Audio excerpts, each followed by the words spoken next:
Chama agora o nosso analista Yuri Pita para ele nos dizer, Yuri, boa noite para você antes de mais nada. Tá elegante, hein? É verdade, bom gosto, né? Que combinação. Mais uma vez, paleta. E Fernando Nakagawa ri nos bastidores porque estamos com a mesma roupa de novo. Mas, Yuri, agora falando sério, o que você destaca nessa pesquisa Quest Genial? Bom, Márcio, antes de tudo, boa noite. Parabéns pela elegância também. Boa noite quem nos acompanha aqui no Prime Time. Acho que vale a gente destacar um ponto importante, alguns pontos importantes, na verdade, dois bem rapidinhos, depois a gente vai fazer um recorte mais aprofundado, Márcio. Mas num primeiro momento, é interessante a gente abordar que, embora o cenário eleitoral tenha muito pouca mudança nesse geral, continua uma vantagem do ex-presidente Lula, o presidente Jair Bolsonaro em segundo colocado, os dois caminhando para um segundo turno, e a terceira via com dificuldades de fazer frente, ameaçar o lugar de um desses dois pré-candidatos no segundo turno, também é importante notar que essa pesquisa aponta para o quanto a economia vai ser uma questão importante. E isso por quê, Márcio? Porque ela foi feita já pegando uma parte do efeito do aumento dos combustíveis. As entrevistas foram feitas entre o dia 10 e 12 de março e o aumento dos combustíveis foi anunciado na quinta passada e ocorreu na sexta, dia 11. Ou seja, tem um pouco já de resposta a esse impacto e isso o próprio Felipe Nunes, cientista político-diretor da Quest, coloca ali como um ponto de atenção para a gente ficar de olho nas próximas pesquisas o quanto que isso vai ter um efeito nessa recuperação que vem sendo importante para o presidente Jair Bolsonaro manter a sua competitividade e fazer frente ao ex-presidente Lula. Pois é, você fala dessa recuperação do presidente Bolsonaro e você destaca para a gente alguns locais onde essa recuperação salta mais aos olhos. A gente vai botar aqui no nosso telão, Márcio, um mapa aqui do Brasil. A gente tem uma divisão que a pesquisa Quest Genial faz por regiões. E aí, antes de tudo, uma explicação. A gente está fazendo uma comparação do que havia em novembro de passado, novembro de 2021, até março deste ano. Isso aqui é a avaliação do governo Bolsonaro e eu peço desculpas porque, na verdade, não são percentuais, são pontos percentuais e eu vou explicar por quê. O que aconteceu? Na região norte, é uma das regiões que Bolsonaro mais conseguiu melhorar a avaliação do seu governo, Márcio. Ele ganhou 23 pontos, que foi a redução de quem considera o governo ruim ou péssimo, e ganhou 11 pontos, agora sim com pontos percentuais. E 11 pontos percentuais de melhora na avaliação de ótimo e bom, ou seja, um saldo de 34 pontos percentuais aqui na região norte.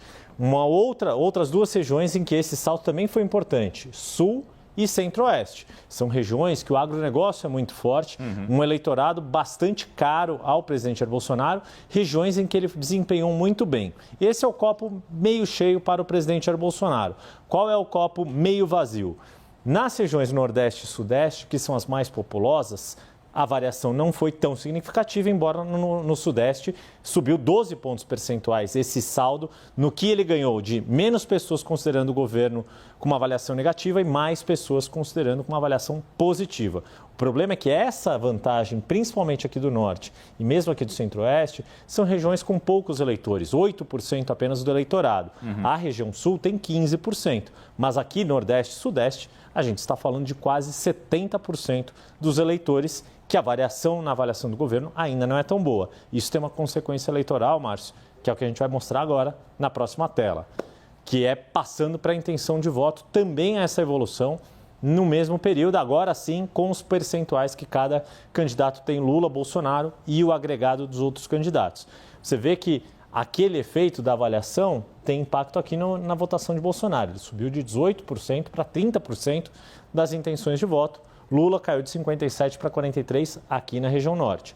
No centro-oeste, também houve uma variação bem significativa, 18 pontos que Bolsonaro tirou e foi o suficiente para fazer o X, para ele passar a estar à frente com 39%, ante 29% de Lula.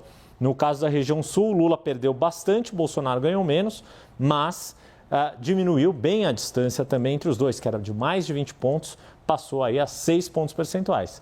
Qual é o copo meio cheio para o Lula, Márcio? Nordeste e Sudeste, mais uma vez, que Lula conseguiu rigorosamente manter os mesmos números. Bolsonaro oscilou dentro da margem de erro, os outros candidatos à terceira via também somados não fazem muita diferença. Ou seja, isso aqui, essa permanência do cenário no Nordeste e no Sudeste, as duas regiões mais populosas do país, mostram por que Bolsonaro, mesmo conseguindo recuperar a avaliação do seu governo e tendo vantagem em alguns segmentos e em algumas regiões do país, ainda está a uma distância significativa no geral da pesquisa. Mas por isso que você falou, fundamental acompanhar as próximas pesquisas em paralelo com as próximas notícias econômicas, especialmente no pesadíssimo aumento que tivemos recentemente, por conta de tudo que está acontecendo no mundo, na contra-gasolina, né? Sem dúvida alguma. A questão dos combustíveis, que impacta principalmente região sudeste, sul, centro-oeste, regiões com uma dinâmica econômica muito forte. O Auxílio Brasil, aqui na região nordeste, que é onde tem